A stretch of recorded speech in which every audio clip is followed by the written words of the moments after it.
Jamie Metzl is a senior fellow at the Atlantic Council and author of Hacking Darwin, Genetic Information and the Future of Humanity, assuming there is a future of humanity at the moment. He joins us now from New York. Jamie, it is good to see you.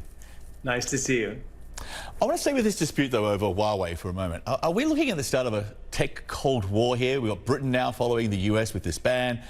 Is there a domino effect? Is there now pressure on Western allies like Germany? I don't know if this is a tech Cold War, but it's certainly the beginning of a tech decoupling. And you can really understand why. Any big company that's coming out of China has to be assumed in one way or another to be an arm of the Chinese Communist Party. Maybe not today, but when push comes to shove within their system, big companies don't have the power to go against the government. So as China becomes more aggressive, it can only be expected that companies and countries around the world are going to have to be more cautious, and that's what we're seeing. I want you to listen to how the Britain's Secretary of Digital, Culture and Media described the UK's relationship with China moving forward from this point. What we want is a modern and mature relationship with China based on mutual respect, where we're able to speak frankly when we disagree, but also to work side by side with China on the issues where our interests converge. Isn't that how the relationship used to be between Washington and Beijing under previous administrations? It kind of worked okay. Is it possible for that relationship to survive in these current times?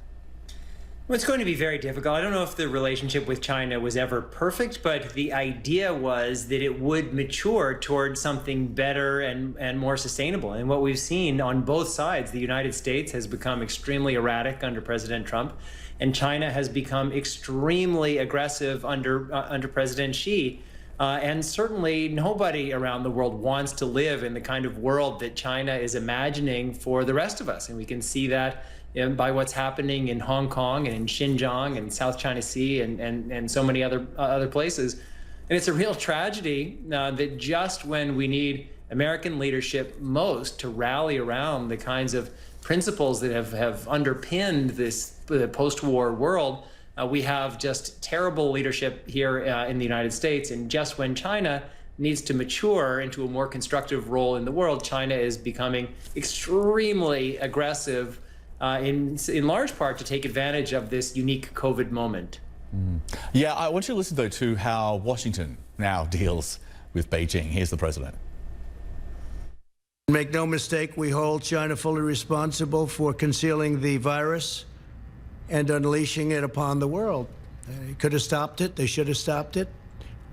Would have been very easy to do at the source when it happened. You know, we've talked about this before. Without a doubt, China has done some bad things because that's what China does, and there are some questions to be answered there. But it's a long way from that to the allegation which is being thrown around by the president. It's a big accusation to make, and you want to have some evidence to back it up. Well, there is no doubt that China covered up information about this pandemic before even it was a pandemic for the first critical few weeks. On my blog, on my jamiemetzl.com website, I put out all of the evidence, which is pretty sizable, suggesting that this whole pandemic may have originated from an accidental leak from one of the Wuhan virology institutes. Whether that's the case or not, there was a massive, massive cover-up that continues to this day. And so certainly China is part of the problem, but it's not coincidental that so many people are dying here in the United States, and 7 people have died from COVID in Taiwan. And that is the terrible and just fundamental failure by the Trump administration in preparing for and responding to this pandemic. So I'm all for pointing fingers, but if we point fingers at China, we certainly need to point fingers at ourselves here at the United States. Well, they don't like pointing fingers at themselves within the White House. Yeah. The Trump economic advisor, Stephen Moore, he wants to up the ante with Beijing. Here he is. Stephen, is the president seriously considering making China pay reparations for the COVID-19 pandemic? And if so, does he have a number in mind? It's a good question, too. I have not talked to the president about that particular issue, but I think it is on the table. I would strongly favor reparations. I think the American people would very strongly favor reparation payments from China. Their behavior has been, I would describe it as sinister. He later went on to name a number of what that preparation figure would look like. He said somewhere between $500 billion and $2 trillion. So, a lot of money there. What happens if the administration actually goes out and makes this demand and Beijing does the diplomatic equivalent of, so who's going to make me?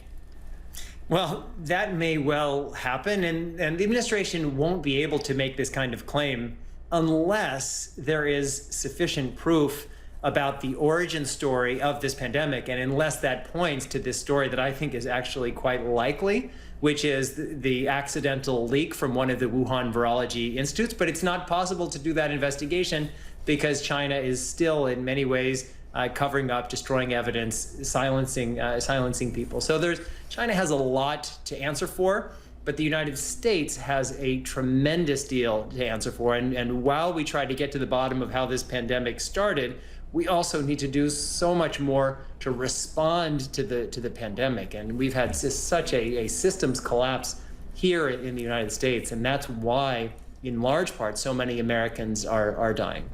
Yeah, it may be easier to find out how it started if you have it under control first in your own country.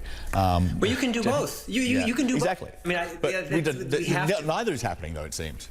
Yes, and that's why it's so tragic. At times like this, we really need leadership. You get the return on investment of building a civic culture, building trust between people and their leadership, and all of that has broken down here, and we're really paying the price. Jamie, thank you. Good to see you. Appreciate it. My pleasure. Anytime.